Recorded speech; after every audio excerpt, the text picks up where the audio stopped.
On the podcast today, it's an interesting time for the fixed income market. Let's talk bond market bears. We'll discuss the headwinds facing the bond market, including inflation and Federal Reserve policy. Plus, we'll get an outlook on interest rates and when this bond bear market might finally end. That's with our guest, Sam Lau, Portfolio Manager at DoubleLine.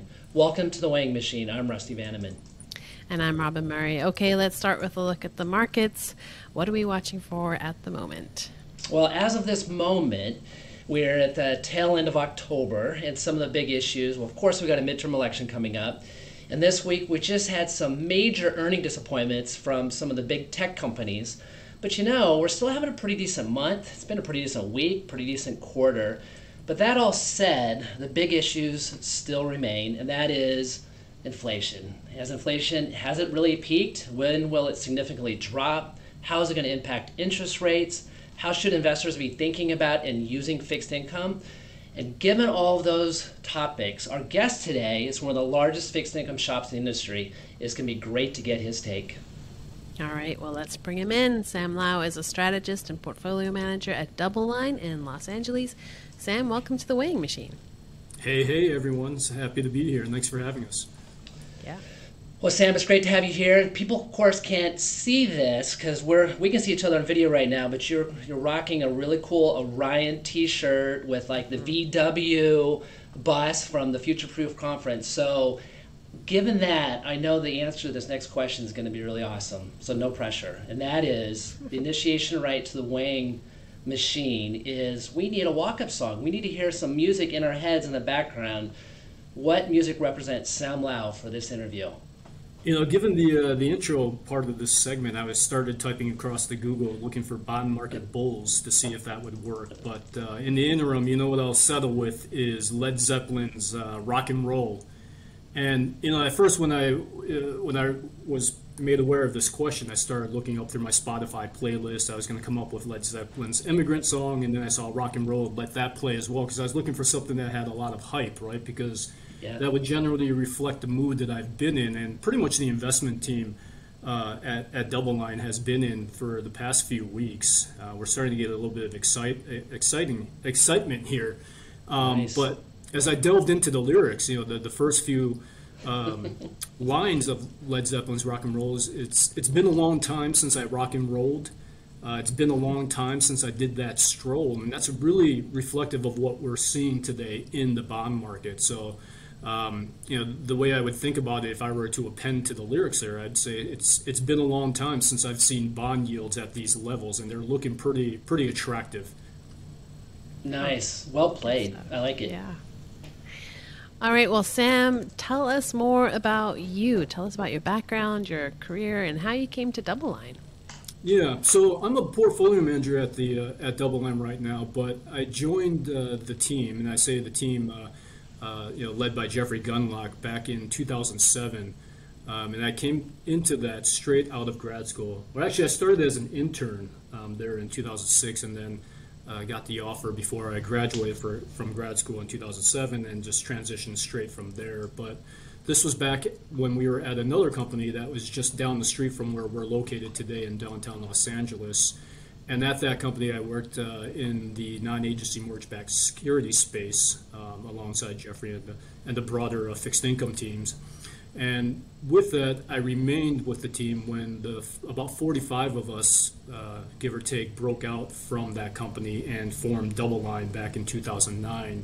And I look forward, to where we are today, and we've seen some pretty amazing growth through some pretty tough markets that we've had since that period of time. But today I believe we're just under 300 employees, and we manage roughly $100 billion in AUM. So definitely some good directional growth there in the firm. And what we do is we manage a multitude of investment strategies across several different investment vehicle offerings at the firm. Right. So you have several roles at DoubleLine. You're a strategist on the Fixed Income Asset Allocation Committee. You're a portfolio manager on the Strategic Commodity Strategy, and I know that's not all. And you also co-host a podcast, The Sherman Show. So tell us more about what you do at DoubleLine, and tell us about your podcast. Yeah. So starting with the responsibilities that I have there, I work on a team that we call the cross-asset team at DoubleLine, and it's where we're responsible for the things that you mentioned there. It's both the actively managed multi-sector fixed income strategies that allow us to allocate across the broader fixed income universe using a blend of government-guaranteed bonds on one side of the portfolio, and then on the other we integrate in the credit-sensitive bonds that give us a little bit different return profile, but through this integration, they blend together quite well to do well across multiple scenarios there. But our cross-asset team there, we also run all of DoubleLine's non-fixed income offerings, and these include anything from U.S. and European equities out to U.S. REITs. You mentioned the commodity strategy, and then also trend-following strategies. And these non-fixed income offerings that we run here, they employ systematic quantitative methodologies that are largely rules-based. When it comes to kind of my side job, I guess you can call it, I co-host two podcasts. One of them is called The Sherman Show, where it's a podcast that comes out every other week, and it's hosted by our Deputy Chief Investment Officer, Jeff Sherman. And on that podcast, we have individuals from pretty much all walks of life across the investment management industry. And it's there they come on as guests to share their ideas and how they're viewing the world today. So, overall, the goal there is to keep it informal, interesting, a little bit quirky, but always informative. And then that second podcast, Monday Morning Minutes, is something that I co-host with my colleague, also a portfolio manager by the name of Jeff Mayberry, where we give a brief weekly synopsis of what happened in the markets and on the macro front. And then we also open it up to listeners to submit questions that we'll tackle should they send any in, or we'll just have a topic of the week that we discuss. So pretty good insight from the DoubleLine team between those two podcasts. Hey, quick question on the Minutes podcast. Is that open to the general public? And if so, how can they access that? So both of these podcasts are available at all of your favorite podcast platforms by now. The way you can find us on these is both either through the podcast platforms, through Monday Morning Minutes or Sherman Show Podcast, or you can find us on the Twitter too. It's DLine Minutes and at Sherman Show Pod are the two Twitter handles, I think they're called. Well, I definitely know the Sherman Show. That's clearly a very popular podcast in the industry. So I just want to ask, what has that experience been like? You've been doing it now for 5 years or so. What have you learned, from your podcasting experience? Yeah, a great deal. I think you're right. I just saw the most recent one dropped, I want to say earlier or yesterday, and I caught that it was the 127th episode. But some of the things I've learned is, number one, we're discussing this before we record this segment. It's really challenging, right, to get a quality podcast out with that type of frequency all the time. And it's really a team effort, a lot of time commitment. And it's really not just about what you hear on the podcast, but really what is involved in the research, the background research that comes before the actual recording to create that content. And then, of course, recording the show. And then the post-production, really just there to make us all sound better than we do in real time, right? So a big thanks to Ashley here. She's with us on this podcast. But overall, I found it to be a very rewarding experience. Especially with the Sherman Show podcast, we've been very fortunate to have great conversations with really high caliber guests. Yeah. So I got to ask, this is going to be a tough question. So, your guest list on it's been pretty amazing. I mean, obviously a lot of the top people in the industry, but I mean, you go everywhere. You get Tony Robbins on there and stuff. So the tough question is, okay, you got it. What are your favorite episodes? Do you have favorite episodes? You've done so many of them. You've had so many cool guests. Yeah, I mean, the ones that we had during the pandemic were really interesting just because of the challenging time that we were at, right? And we had, initially it was just, we would put it in with more frequency. We went to every other week during that period of time just so we can keep listeners out there, just apprised of the situation that was going through financial markets as a whole. But I would say in terms of just overall, just every time we have Professor Robert Schiller come on, and he's been a repeat guest, he's been very generous with his time. We have a great relationship with him, and in fact, I think he was our very first guest back in 2017. So I like it because you never quite know what you're going to get with him. He always brings a unique perspective to things, regardless of what he's talking about. He thinks about things in a different way, always makes for an interesting conversation.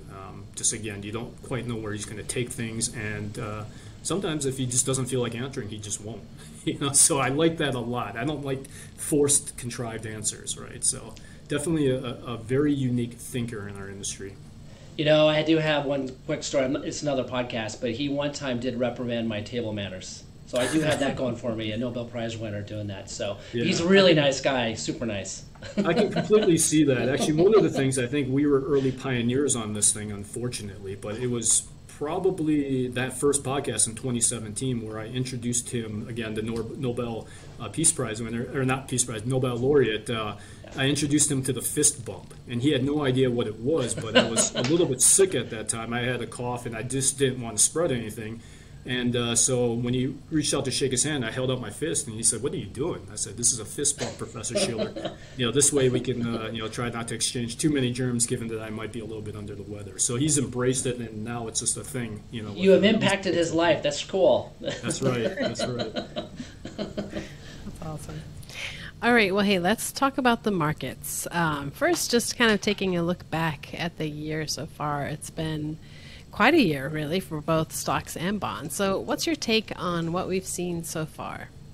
Yeah, I mean, it's been horrific. I guess that's an easy way to explain the year. I mean, when we take a look at it from a year-to-date perspective, I'm pulling up my sheet here. It looks like we're down about 17% plus on the S&P 500. You're down about 15% on the Bloomberg Barclays bond aggregate, which is the bond benchmark. They're probably sometimes a little bit less familiar to people, but it's your vanilla bond index. And if you look at that from a perspective of your traditional, if it exists, the 60-40 portfolio, that means investors today are looking at their statements and seeing a year-to-date return of somewhere down in the 16% type of range. So it's definitely been a horrific experience. And I know we'll get into it a little bit more, but it's all been predicated on I would say monetary policy, fiscal policy leading into inflation, and now we're coming back around to see how monetary policy is going to impact it. But I think at least with the bond side of things, you can almost it makes sense. It's very painful. It's the worst year-to-date performance in the U.S. bond market on record, going back to the inception of the index. But when you take a look at it, you can attribute it basically to the amount of interest rate risk that you have in the index itself, and pair it with the amount of rate hikes that we've had this year, and it pretty much lays out one for one in terms of that type of negative 15% that you've seen year-to-date. So I think investors, when we talk to them, they do understand what's going on. You don't have that sense of panic that we really felt back in the days of the pandemic, back in the second quarter and the remainder of 2020 that we had in those conversations with clients at that time, as well as on the equity market side as well. So I would characterize it as horrible, but it seems like investors do have their heads wrapped around the rationale behind it. Yeah. Let's talk about some of those headwinds. So again, it's inflation. I mean, that's been such a driver of market movement. So what is DoubleLine's outlook on inflation? Yeah, I mean, inflation is real. I mean, it seems like most of the conversations I've had this year with my friends, not even people who are in the industry, just friends, is there's been really two consistencies. The first is disbelief about how much things cost, in daily life, and the second is around health. So I guess the first one's a reflection of the sign of the times, and the other one's just a sign of my age, I guess. But the rate of inflation, what we've seen today is it is slowing at the headline level, as we've noticed over the last few prints. But really, what is somewhat concerning is the stubbornness of the core portion of price baskets of inflation there. And the core basket is those stickier items that tend to be slower to change direction. And what's of concern there is because the core portion of both the CPI and the PCE baskets are accelerating. But I think a lot of that has to do, or not a lot, but at least a good portion of it has to do with the construction of the index and how it's really not capturing real-time activity. One big component of both of those baskets, CPI and PCE, is the shelter component, which is derived of just housing-sensitive portions of the market. You either have what the primary rent is for your residence, or an owner's equivalent rent, and then also the cost of shelter if you're outside, if you're abroad. But that shelter component is reflected on a significant lag within those inflation baskets relative to where actual housing prices are in real time.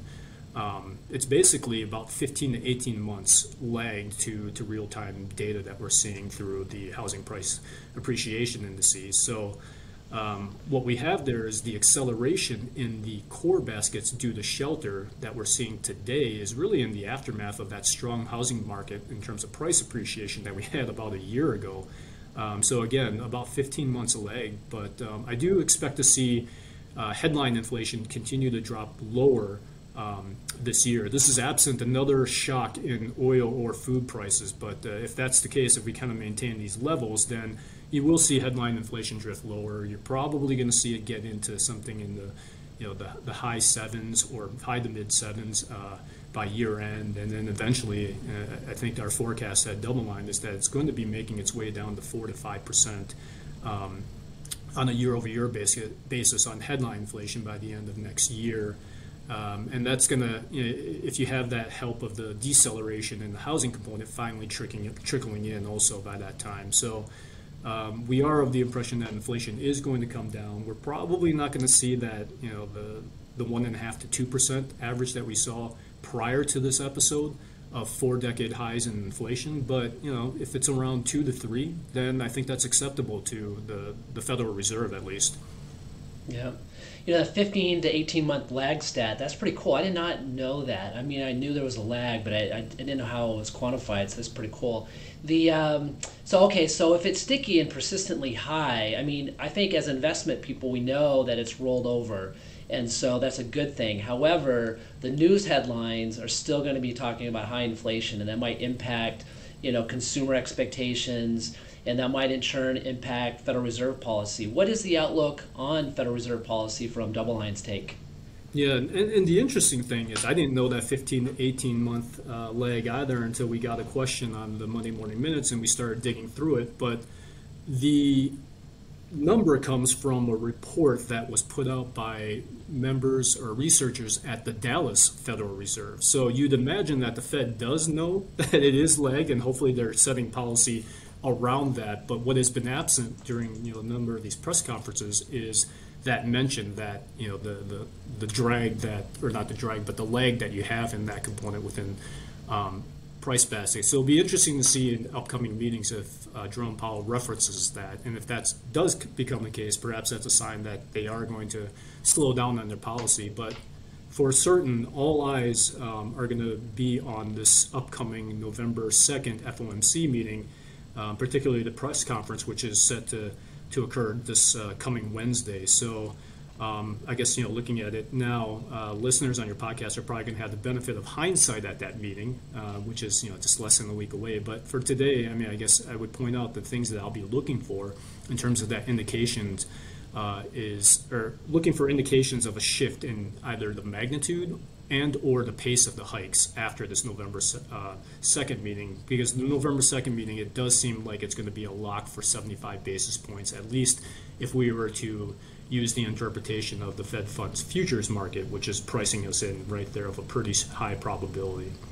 But right now, I think the fear that we all have is the risk of the Fed and the FOMC over tightening through their rate hikes and sending the economy into a hard landing, what people would refer to as a policy mistake. But, as recently as last Friday, we started to see hints of a policy slowdown right before this blackout period that they entered the following Saturday. But we had San Francisco Fed President Mary Daly. She came out and said that now is the time to begin thinking about slowing down. But I think somewhat tongue-in-cheek, but then I think there's a degree of truth to it. But just as, if not more importantly, we saw Nick Timiraos of the Wall Street Journal, who now seems to be an unofficial Fed governor, given his insight into upcoming policy shifts. But he came out that day also and said that the December meeting could be a meeting where we do see 50 basis points versus the 75 basis points that the market had started to price in. And perhaps it gives them a chance to really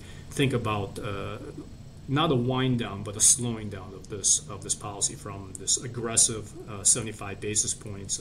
At this point, I believe it'll be 4 back-to-back 75 basis point hikes into what could be perceived as a rate cut if you just go to 50 basis points. But I'm somewhat optimistic, not really hopeful, but there is a level of optimism here that the Fed will be data dependent, as they've been saying all this time, and the likelihood that they're observing the real-time slowing of housing activity and seeing if they put that into play in the presser. So if it's mentioned in the upcoming press conference, then I will have a little bit better feeling about the fact that they're not ignoring the signs, just relying on the lagged indicators within CPI, but instead are just looking at real-time data as well. So, of course, one of the concerns with a hard landing would be driving the economy into recession. So let's talk about that for a minute and the recession risks that people are concerned about. What's your outlook on those risks moving forward?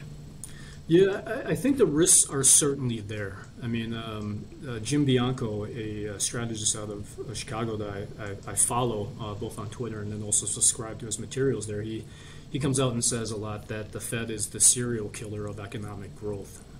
So it seems like that's the reputation they've had. And when you take a look at it back in history, it's the economic hiking cycle that tends, by design, to slow down the economy. But the problem is they tend to overdo things and send the economy into a recession. I think there's just been maybe 1, maybe 2 times where they've undergone a rate hike cycle where they haven't put the economy into a recession going back to the 1950s and forward. And I think it's a pretty bad track record. But when you look at conventional wisdom, and if you believe the media or your friends in the saying that 2 consecutive quarters of negative GDP growth means a recession, then perhaps we've had a recession already, because in the first and second quarters of 2022 we did see negative quarter-over-quarter growth. So that conventional wisdom would say, yes, we are in a recession. But I got to say, if this is a recession, then I'll take it all day long, because we're still,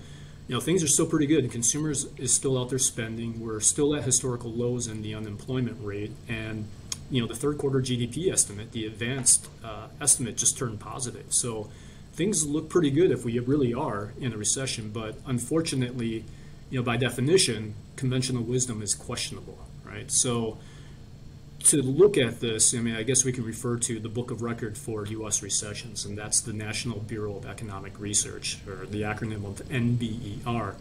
And they basically, on their website, they say to forget conventional wisdom. And instead, the NBER, what they do is they look at the broader picture and not just GDP. Instead, they'll consider the depth of the weakness in economic activity. They'll look at how widespread or pervasive it is across the economy. And they'll also look at how long it lasts.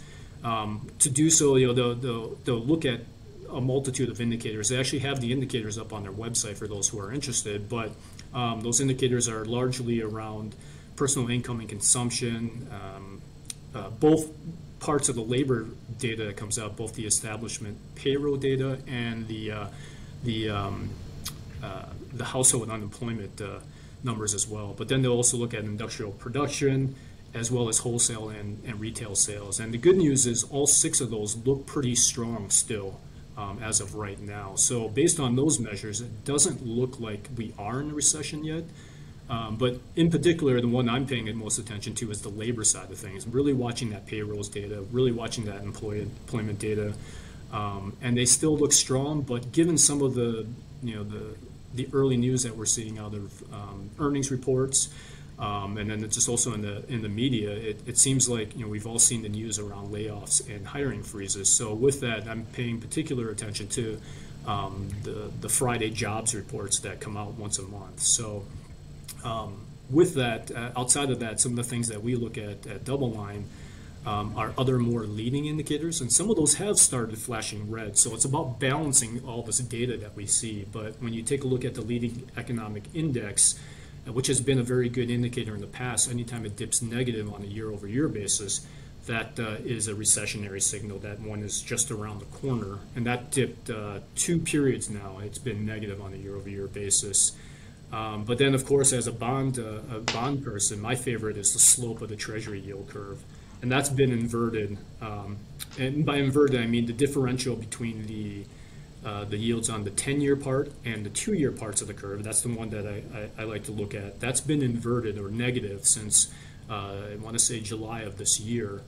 And then just this week, we had another confirmation through the signal of the differential in the yields again between the 10-year and the 3-month yield. That dipped into inversion. I think today we're on the 3rd day of this week. So that could be a confirmation of that bond curve signal that recession is coming. I think the bond market is sniffing out a recession. Probably that tends to be a very leading indicator as opposed to more of a coincident one, but we're probably sniffing out something in the next year or so, probably the second half of 2023. Yeah. So let's consider one more risk. Like, we don't have enough already to consider, but as a portfolio manager, how do you consider and factor in geopolitical risk when you're building portfolios? Because there's a lot of stuff going on around the world. How do you factor that stuff in? I guess the one thing you can always count on is geopolitical risk, though, right? It's always present. It takes on different forms and different shapes and in different reasons, or different regions, I should say. But it certainly feels like 2022 has seen a significant increase materially since the pandemic for the most part. But while it's somewhat unique when you look at geopolitical risk, I mean, right now we have Russia, China, Iran, just to mention a few, right, that are going on, as well as what's going on in Europe and the UK.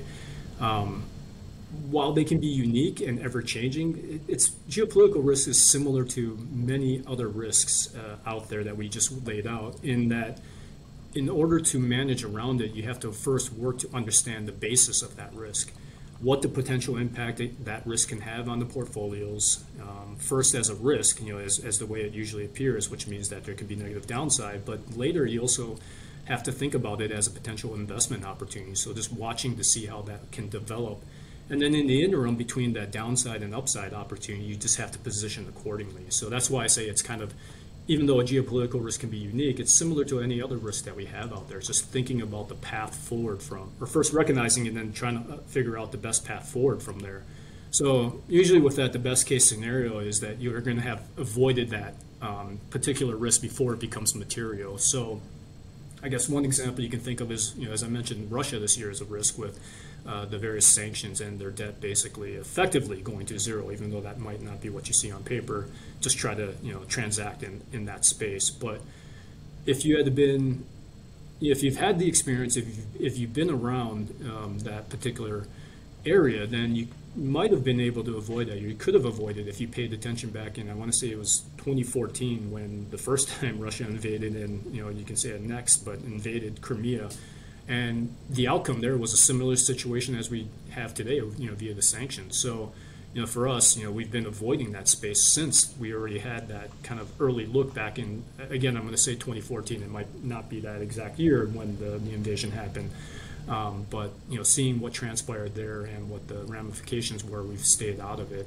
But of course, you're not always going to be able to avoid and identify every risk. But I think if you can understand that they can happen. So what you do is instead you spread your chips around, you diversify across sectors that zig and zag differently, and really just combining portions of your portfolio that can offset some of that risk if they were to occur and your outlook doesn't get things right.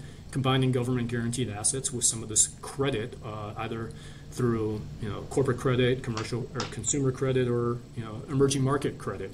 You combine that with government guaranteed assets, or you can also take it to the viewpoint of having U.S. based assets paired and integrated with non-U.S. assets. And through that you can really just create a more robust portfolio that weathers a multitude of differing scenarios, if you will.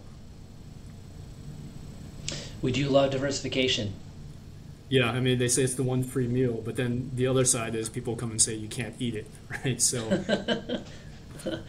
that's always a classic argument. I always say people can. It's a little bit harder to conceptualize, but when people have better risk-adjusted performance, they tend to hang with those strategies longer, and they tend to have better investor experiences. So they may not realize it, but they are actually eating better with the I can't agree more. Yeah, yep. Absolutely.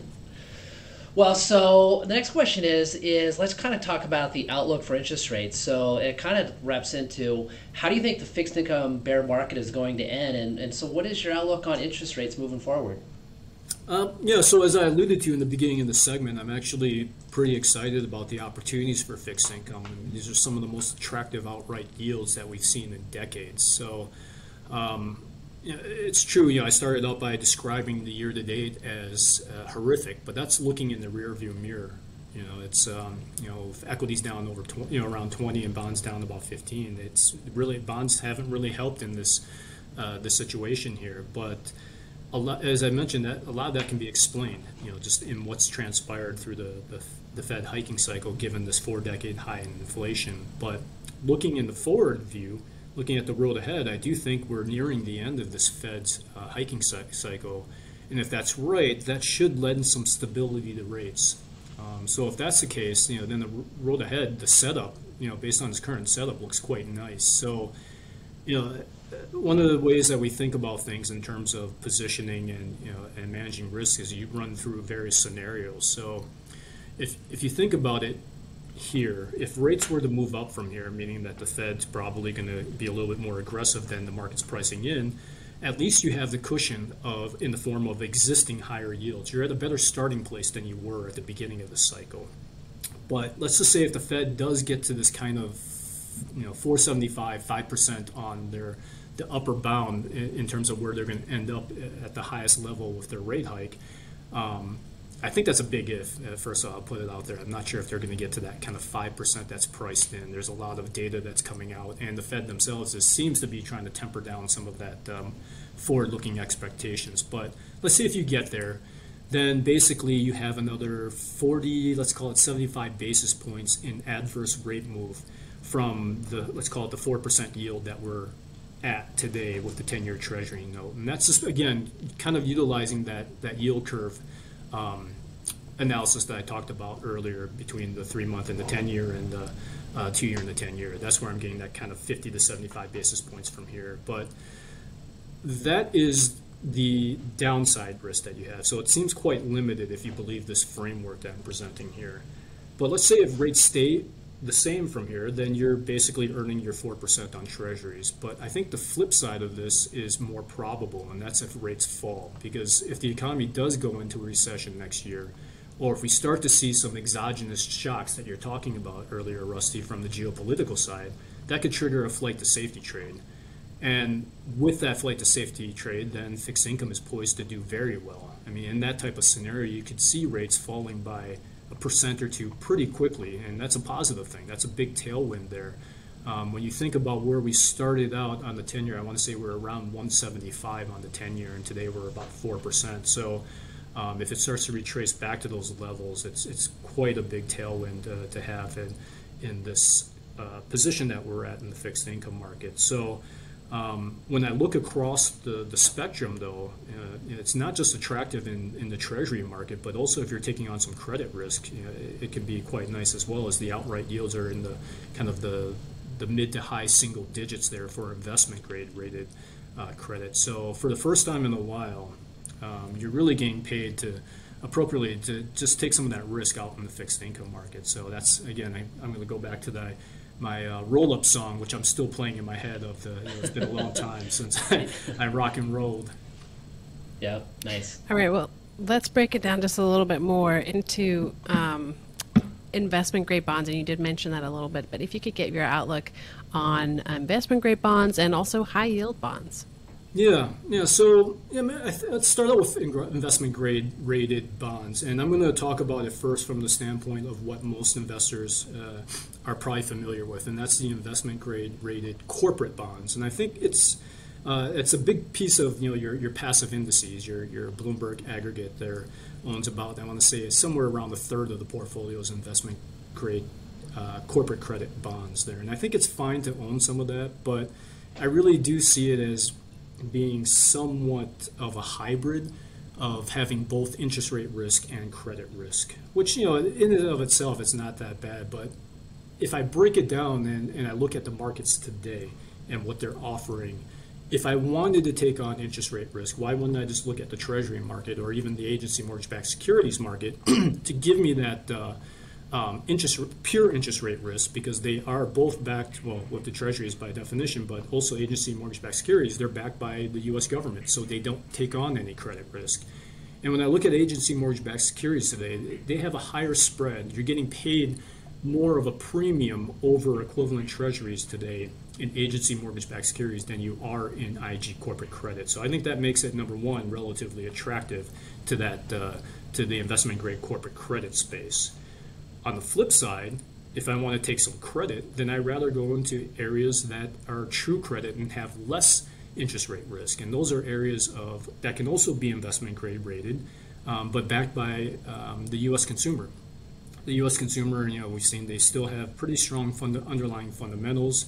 The way that these investment grade securities in the securitized space, I don't want to use too much jargon here, but I'll just refer to it as those securities that are backed by the U.S. consumer.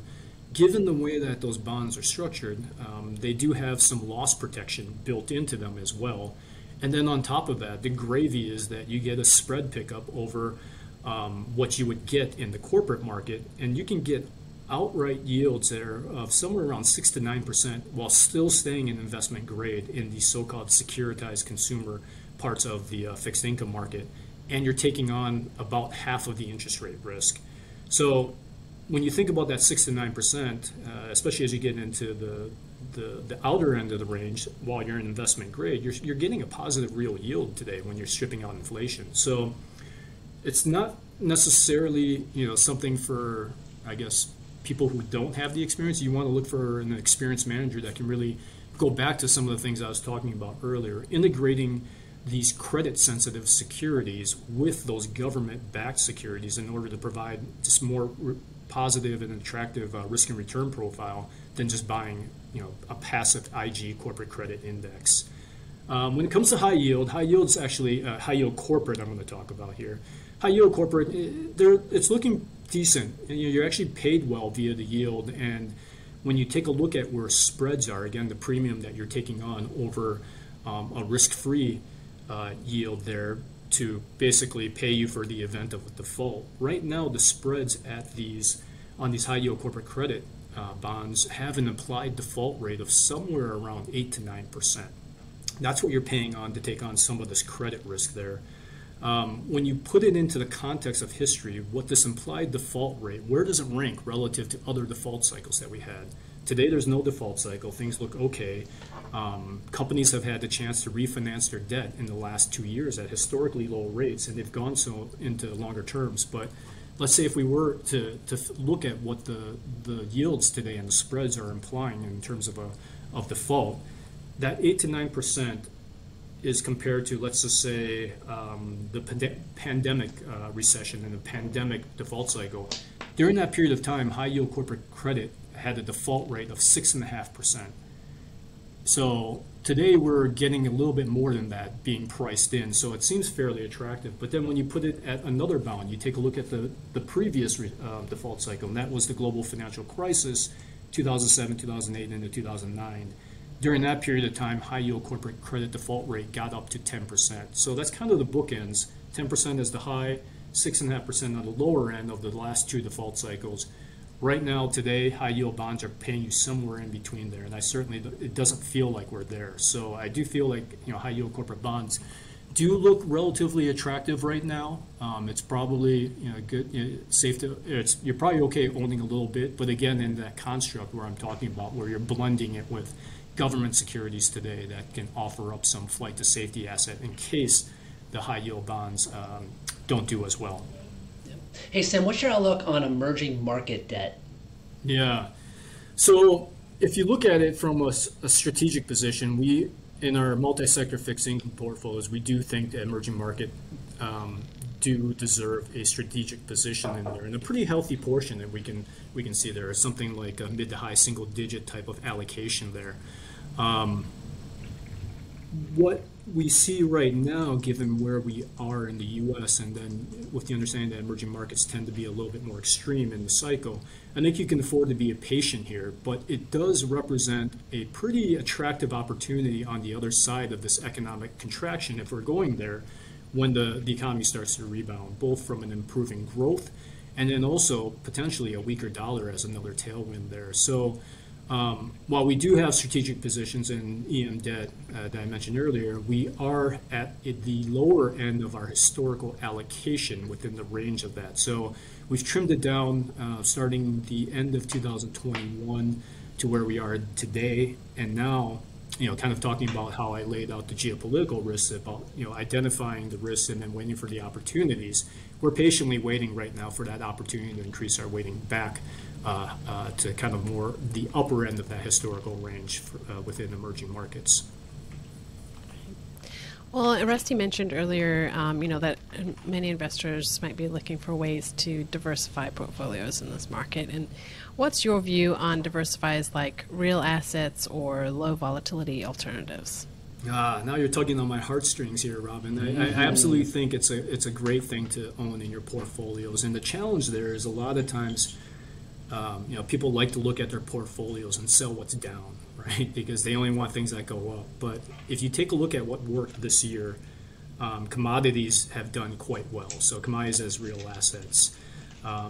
Commodities themselves, they're in the supply deficit, and I do see that as a structural problem that's going to take years to reverse. I mean, we just, plain and simple, we don't have enough oil and industrial metals currently, and just as importantly, in the future pipeline to basically meet the demand requirements that's going to come as, everyone talks about this green energy transition. I've said in the past that the biggest irony around going to green energy is it's going to require an increased consumption of the old school fossil fuel, strip mining type of industrial metals and oil to get us there. So today we're already struggling to meet the supply needs in oil despite these macro headwinds. So once the economy starts gearing up again, I do see commodities getting pressured up even higher in price from where they are today. In terms of when you take a look at the positive performers, commodities is one of the two asset classes that really have that plus sign in front of it on a year-to-date basis. So it has helped you this year. That diversification has helped. The other asset class, I guess you can say, is the U.S. dollar. That has a plus sign on it. But, as Americans and as investors, we're mostly short the dollar relative to other assets. So that really hasn't helped as much, something like commodities. But one other area that has done well this year is it's not an asset class, but it is a strategy, and that strategy is trend following.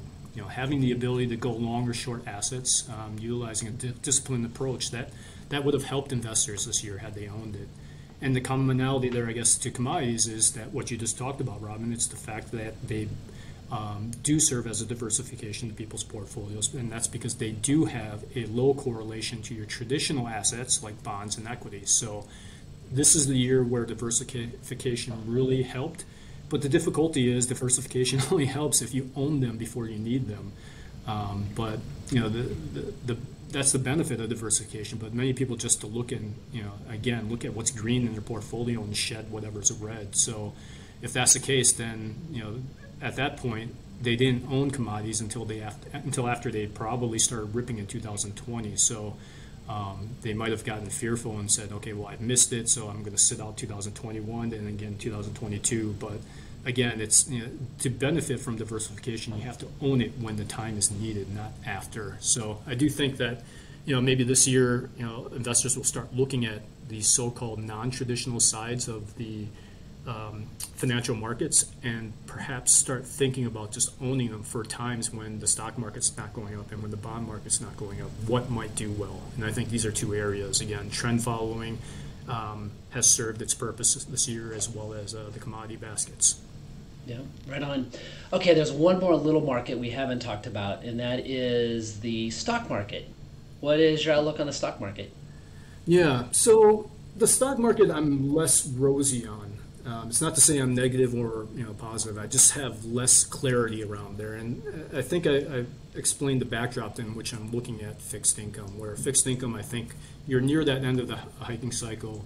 If that's the case, you're probably going to have more tailwinds going into 2023 and beyond. So with that, I see the reward, the return kind of to risk profile being a little bit asymmetric there, more skewed to having upside than you have downside with the fixed income market. And I can't make that same picture. I can't form that same picture with the stock market, because if I were to go out there, and I'm sure you've done the same, you can, for every person that tells you the stock market's going to go up to 20%, you'll start nodding your head and you can understand the rationale for why they're saying that.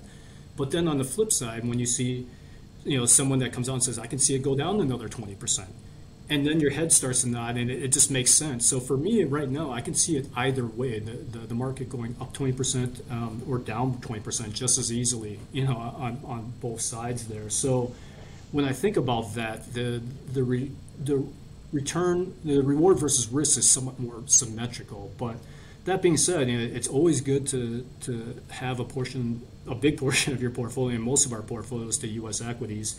From that, what I would think is most important is you want to look for quality. You want to look for, valuation there, whichever metric you use. I mean, we tend to look at Professor Shiller's derivation of his CAPE ratio to determine relative valuation. But the idea is, given this kind of shakeout that we have, we still look for things that on a relative basis look inexpensive relative to the other cohorts. So I think sector selection becomes very important here. On top of that valuation, you want to look at companies that do have stronger balance sheets and the ability to just basically ride out some future pain if we do go into this recession.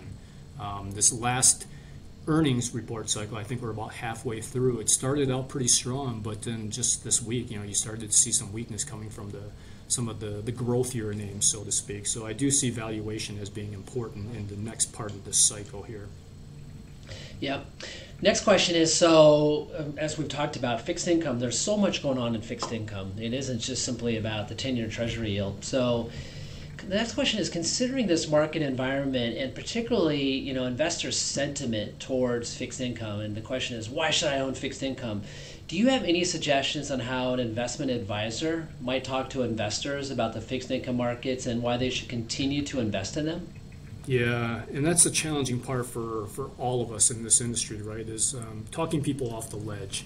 For the most part, it's a challenging part of our business. But I would say that the forward-looking outlook for a buy and hold investor, and I'm not talking about a tactical trader, but a buy and hold investor, it's looking quite attractive. Again, we're seeing decade high in yields. We're in a much different place than we were a year ago. These higher yields that we have today, they do provide you with that starting point of having more cushion to absorb further downside from here, which is something we really didn't have in 2021.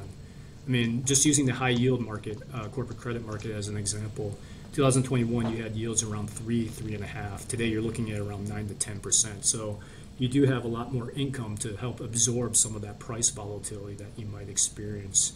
But I also, as I mentioned, I do think we're near that high in this Fed rate hiking cycle. So with that, you have that starting place of more attractive yields that puts you in a much better place. And as such, I think the portfolio, this portion of the fixed income part of your portfolio, it is going to be serving as a ballast to that riskier side that comes through the equity places. And you're basically able to buy, again, I know you mentioned the 10-year treasury yield, you're buying this interest rate protection from this case if we do go into a recession at a much cheaper level than you had just even 6 months ago, let alone 12 months ago. So I do see it as a point in time where you are going to likely see the correlation benefit of owning bonds relative to the riskier side of your portfolio come through again as the Fed kind of starts to at least slow down, if not reverse course from where they are today. Right. All right, well, let's switch gears now to some of our favorite questions on the show. And the first is, given all of the resources that you have at your professional disposal, how has this impacted how you personally invest? I think, that's a big difference too. I like that you pointed out the difference between your professional investing and your personal investing, because the personal side, you're allowed to, even though you don't want to bring in your emotional side of things. So to the extent that I can, I guess I'm learning to put emotions aside when I invest my personal money. And a lot of that just comes from watching what I do as a fiduciary in my everyday work life. So with that, I try to formulate a disciplined approach to a big portion of my personal account. The largest chunk is where I'm going to manage it as if I am a fiduciary of my own money, which I guess I kind of am, from a different standpoint. But on this personal side, that means more diversification and having a true rationale for why I hold each position. But because I'm a human being, I allocate a small piece. I reserve a small piece of my portfolio here, and that's where I kind of let my id loose. Let's call it my id portfolio, and just satiate my basic emotional desires for those FOMO trades, right? So, I guess I call that almost my play money. But that part of the portfolio, the id portfolio, is where I guess I can brag, to my colleagues or friends when times are good, and meaning that they work out. But that rational portfolio, that big piece of my portfolio where I'm running it as, via a disciplined approach, that's what I can point to when things are bad like this year, because, it's a good chance that part has outperformed. So it's just really separating the emotions, but then also understanding that you have it. So give yourself a little piece there is what I do to just get that out. I think that's a great idea. So many of us are just bombarded by information and resources, and sometimes you just need to scratch that itch. So if you just carve out that little bit, that little Mad Money account, it's actually pretty healthy over time, I think. I like that Mad Money account. I'm going to use it if you don't mind. That's fine. So speaking of staying healthy, our next question we love to ask people. So, of course, in our profession, we're intellectual athletes, basically. So we have an obligation to perform at a high level. So how do you maintain your health, both physical and mental, to ensure you're performing at a high level? Well, on the physical side, I've never been much for exercise. I just don't do it. I mean, my doctor's been trying to force me to do it, and I'll do it in fits and spurts, but I tend to just walk away from it pretty quickly. So the physical That's side, exercise. I do try to watch what I eat now, though. But on the mental side, that's where I kind of excel, and it's really about doing the things you want. I mean, at the end of the day, that's the reason why we work, right? Is to be able to do the things that we want, or at least be able to afford it. So for me, that means just getting out there and, a lot of times just going on my motorcycle. I like taking long distance rides. It just gives me a chance to kind of clear my head, and just my head will start, because you're focusing on the road ahead, and that's what you have to do. So with that, I shut everything out for the time being, and you just really get into the Zen moment. And That's that tends awesome. to, it just helps me perform better, because I just come back and I just feel so much more mentally refreshed from the ride itself. That's key. Absolutely. I love it. All right. So so many of us in this field, you have been around a lot of other successful people who have helped you get to where you are today. Who are some of those people, including mentors, that you're professionally thankful for, and what key lessons have you learned from them? Yeah, so I guess, I have been fortunate. I mean, mentors abound at DoubleLine, and I'm very grateful for that. I mean, I guess you can starting with Gunlock. Just about any meeting, Jeff Gunlock, just about any meeting you're in with the guy, you learn something, and it's not always about what he says, but it's really about why he said it, or the timing in which he says it, or just watching how he develops his thoughts. And watching it happen can be a pretty amazing learning experience, but that pretty much happens in almost every meeting that you have with the guy. You learn something. But, it doesn't stop there. The team I work with, the cross-asset team, it doesn't matter if it's the PMs, the deputy CIO, the traders, the analysts, or cap markets on our team. We're constantly exchanging ideas and insights and challenging one another and just encouraging one another to be better. So, definitely incredibly grateful for these people I'm working with. As for what I've learned, it's one of these things where investing, you learn that you're not always going to be right. I think the important thing is to make calculated decisions to improve your chance of success. And basically, at the same time, the flip side of that success is have the wisdom to know that you are going to be wrong, at times. And that way you have portions of your portfolio, again, that are going to benefit you in those times, because you're not always going to win on your thesis. So have those ballasts in the portfolio, those offsetting positions. And I guess finally, you kind of have to, since we're continuing down this notion of going from success to failure, you have to have the humility to admit that you're wrong, and most importantly, just learn from it. Right. Good stuff. All right. Well, before we let you go, just one more, and that is, do you have any recommendations for our listeners on what they should be reading or listening to? That could include books, newsletters, Twitter feeds, podcasts, whatever you're consuming. Yeah, I'm not a very avid reader. I don't like doing it, but I'm forced to do it because I want to maintain current on my job. But as I'm looking around, we all get so much research from the sell side, so I do, read through that. Right now, as I'm looking at my desk, I see Grant's Interest Rate Observer on my desk by Jim Grant, which is also a great podcast guest for the Sherman Show. I have to say, is one of my favorites there. But that is something that I read. It comes out every 2 weeks or so, and I like that because too often we're inundated with just multiple research pieces from the same shop or the same individual, sometimes twice within a day. Having this every 2 weeks that he just comes out, and he's a wealth of knowledge. I mean, he's a fixed income historian, basically, I think is what he calls himself, and he applies that decades of knowledge to current markets. So I like the fact that he only comes out 2 times a week, but I think more generically, I think we all need to kind of read and entertain more opposing points of view in our life. So don't look for pieces that confirm your viewpoint. Look for something that's going to challenge it instead. When you seek that out, it's not so you can argue with that piece or that person or that author, but it's really just to understand where that other side's coming from. Because we all have to remember there's 2 sides to every trade. You want to understand why a person's selling when you're buying, or buying while you're selling. So just really understanding the other side. And I guess unfortunately today that means both in finance and everyday life. We should take that approach. Right. Right, that's true. Well, this has been such a great conversation, Sam. Thanks so much for coming on the show. And tell us, how can listeners stay in touch and learn more about what you're doing at DoubleLine? Yeah, so the good thing is there's no shortage of ways to access DoubleLine's thought leadership, I guess you can say. There's the Sherman Show podcast, as I mentioned, the Monday Morning Minutes podcast. So you can hit us up at D-Line Minutes if you have any questions that you want us to tackle in the upcoming episodes. But also our YouTube channel. If you just look up DoubleLine Capital on the YouTube, you'll see we have this Channel 11 where we have Ken Shinoda come out, and he does that monthly. And we also have this thing called PS Perspectives, where our product specialist team just gives out the latest thoughts that they're having and getting questions from investors. But then also you get a chance to see our appearances that we make outside of these kind of normal situations where our thought leaders are on TV or at various events. So it's a good way to access what we're thinking about here at DoubleLine. Robyn, given all that, we need to up our game. We're only doing a weekly podcast. We need to do more.